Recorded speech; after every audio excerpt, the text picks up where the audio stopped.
श्री स्वामी समर्थ। स्वामी महाराजांच्या कृपेने तुमच्या मनातील सर्व चांगल्या इच्छा या लवकरात लवकर पूर्ण होत एवढीच स्वामीने मी प्रार्थना करते आणि आजच्या या नवीन व्हिडिओला सुरुवात करते। उद्या आहे 5 नोव्हेंबर 2025 या रोजी कार्तिक पौर्णिमा तिथी आहे।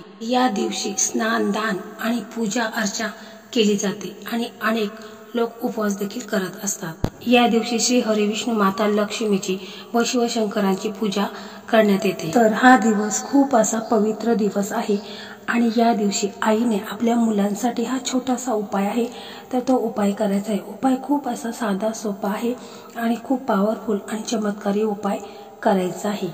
हा उपाय 5 नोव्हेंबर 2025 कार्तिक पौर्णिमा तिथीला हा उपाय करायचा आहे। कारण या दिवशी जर हा उपाय केला तर मुलांच्या कुंडलीमध्ये जे काही दोष असतील, पितृदोष असू दे, नजर दोष असू दे, तर ते सर्व दोष दूर होऊन आणि लग्न होण्याचे योग निर्माण होतील। खूप असा पवित्र दिवस आहे। तर या दिवशी आईने आपल्या मुलांसाठी उपाय करायचा आहे। हा उपाय मुलं स्वतः देखील करू शकतात, परंतु आजकाल आपण पाहत असतो की मुले जॉब करत असतात किंवा त्यांना जर वेळ असेल तर ते देखील हा उपाय करू शकतात, परंतु मुलं जर करत नसेल तर आईने स्वतः करायचं आहे। तसं पाहायला गेलं तर घरातील कोणतीही व्यक्ती म्हणजे मुलाची बहीण असू दे, काकी असू दे, कोणीही हा उपाय करू शकतो।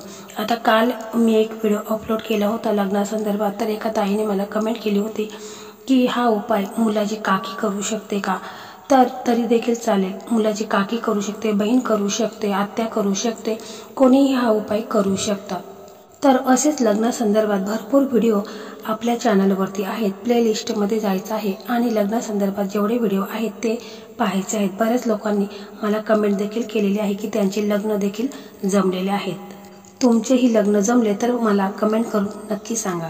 चला तर मग व्हिडिओला सुरुवात करू। तर पहा, आपल्याला हा उपाय 5 तारखेला म्हणजे 5 नोव्हेंबरला करायचा आहे। तर आदल्या दिवशीच आपल्याला चणा डाळ आहे तर ती भिजत ठेवायची आहे, म्हणजे थोडीशी चणा डाळ आपल्याला आदल्या दिवशीच रात्रीची भिजत ठेवायची आहे। आणि मग दुसऱ्या दिवशी आपण सकाळी ब्रह्ममुहूर्तावर उठायचं आहे, म्हणजे 5-5:30च्या दरम्यान तुम्हाला उठायचं आहे। स्नान वगैरे करून घ्यायचं आहे, स्वच्छ कपडे घालायचे आहेत आणि त्याच्यानंतर आपली देवपूजा करून घ्यायची आहे आणि तिथे एक तुपाचा दिवा लावायचा आहे। श्री हरी विष्णू माता लक्ष्मी, शिवशंकर, त्याचप्रमाणे श्री स्वामी समर्थ महाराज यांना प्रणाम करायचा आहे, नमस्कार करायचा आहे आणि आपली जी मुलांबाबत जी काही इच्छा आहे की माझ्या मुलांचं लग्न हे लवकरात लवकर होऊ द्या, अशा प्रकारे प्रार्थना करायची। जे काही मुलांच्या कुंडलीत दोष असतील तर ते दूर होऊ द्या, अशा प्रकारे तुम्हाला तिथे प्रार्थना करायची आहे। आणि मग त्याच्यानंतर तुम्हाला तुमच्या स्वयंपाकघरामध्ये जायचं आहे आणि मग तिथे तुम्हाला एक भाकरी बनवायची आहे, म्हणजे तुमच्याकडे जो पीठ असेल, तांदूळ असतील त्याचं पीठ असेल किंवा गव्हाचं पीठ असेल तर त्याची तुम्हाला एक भाकरी बनवायची आहे। 1 किंवा 2 तुम्हाला शक्य असेल तर तुम्ही 2 भाकरी देखील घेऊ शकता। आणि त्याच्यानंतर एक प्लेट घ्यायची आहे, त्या प्लेटमध्ये त्या भाकरी ठेवायच्या आहेत आणि त्याच्यावरती आपण आदल्या दिवशी जी चणा डाळ भिजत ठेवलेली आहे ती ठेवायची आहे। त्याच्यावरती गूळ ठेवायचा आहे आणि थोडीशी चिमूटभर हळद त्याच्यावरती आपल्याला टाकायची आहे। आणि मग हा नैवेद्य आपण आपल्या देवघरासमोर ठेवायचा आहे आणि आपल्या मनातील इच्छा आहे तर ती बोलायची आहे। स्वतः मुलगा मुलगी जर करत असेल त्याने देखील अशा प्रकारेच करायचं आहे किंवा मुलाची आई, बहीण, काकी कोणीही करत असेल तर त्यांनी देखील अशाच प्रकारे करायचं आहे। आणि मग आपली प्रार्थना बोलून झाल्यानंतर आपण हे ताट उचलायचं आहे आणि तुम्ही एक तांब्याभरून पाणी देखील घ्यायचं आहे। जर तुमच्याकडे केळी वगैरे असतील तर ते देखील तुम्ही गाईला खाऊ घालायचे आहेत आणि एक तांब्याभरून पाणी घ्यायचं आहे, हळद कुंकू घ्यायचं आहे आणि जिथे कुठे गाय तुम्हाला दिसेल तिथे तुम्हाला जायचं आहे। जर तुमच्या जवळपास कुठे गाय नसेल तर तुम्ही गोशाळेमध्ये देखील जाऊन हा उपाय करायचा आहे। प्रथम तिथे गेल्यानंतर, गोशाळेमध्ये गेल्यानंतर गाईच्या 4ही पायावरती हे पाणी आपल्याला ओतायचं आहे आणि गाईला हळद कुंकू तुम्हाला लावायचं आहे। आणि मग हा जो नैवेद्य आपण बनवलेला आहे भाकरी, तर त्या भाकरी आपल्याला गाईला खाऊ घालायच्या आहेत। जर गाईच्या बरोबर वासरू असेल तर त्याला देखील तुम्ही केळी खाऊ घालायची आहेत आणि मग गाईच्या पाठीवरून हात फिरवायचा आहे। जर तुम्हाला शक्य असेल तर गाईभोवती तुम्ही 3 प्रदक्षिणा देखील मारायच्या आहेत। कारण असं म्हणतात की गोदान हे अत्यंत श्रेष्ठ प्रकारचे दान समजले जाते। ज्याच्या घरी गाय तिथे विठ्ठलाचे पाय, असे सद्गुरू संत तुकाराम महाराज म्हणत असतात। कारण गाईला भारतीय संस्कृतीमध्ये पवित्र मानले जाते आणि तिला गोमाता देखील म्हटलं जातं. तिला देवतत्वाचे प्रतीक मानले जाते, कारण तिच्या पोटात 33 कोटी देवी देवतांचा वास असतो. गायीची सेवा केल्याने पुण्य मिळते आणि मनातील ज्या काही इच्छा असतात तर त्या देखील पूर्ण होत असतात. आणि म्हणूनच आपण या दिवशी गायीला ही भाकरी खाऊ घालायची आहे, जेणेकरून गायीच्या पोटात 33 देवी देवतांच्या पर्यंत तुमची इच्छा आहे तर ती पोचली जाईल. आणि गायीचं दर्शन घेऊन तुमची मनातली इच्छा बोलायचं आहे आणि मग तुम्हाला घरी यायचं आहे. घरी आल्यानंतर तुम्हाला तुमच्या देवघरासमोर बसायचं आहे आणि आपल्या देवघरामध्ये श्री हरिविष्णू, माता लक्ष्मी आणि श्री स्वामी समर्थ महाराज आहेत. तर त्यांना तुम्हाला कळवळून तुमची जी इच्छा आहे, जर आई करत असेल तर तिने म्हणायचं आहे की माझ्या मुलांच्या लग्नामध्ये कुंडलीमध्ये जे काही दोष आहेत तर ते दूर होऊ द्या. अशा प्रकारे तुम्हाला म्हणायचं आहे. स्वतः मुलगा मुलगी करत असेल तर त्याने देखील त्यांच्या लग्नासंदर्भात असं म्हणायचं आहे. कारण आपण पाहत असतो की लग्न मुला-मुलींची लवकरात लवकर होत नाही. म्हणजे मुलांचे लग्नाचे वय झालेले आहे तरी देखील लग्न त्यांचं जमत नाही. आई वडील खूप प्रयत्न करत असतात, भरपूर उपाय देखील करत असतात, तरी देखील त्यांचं लग्न हे जमत नाही.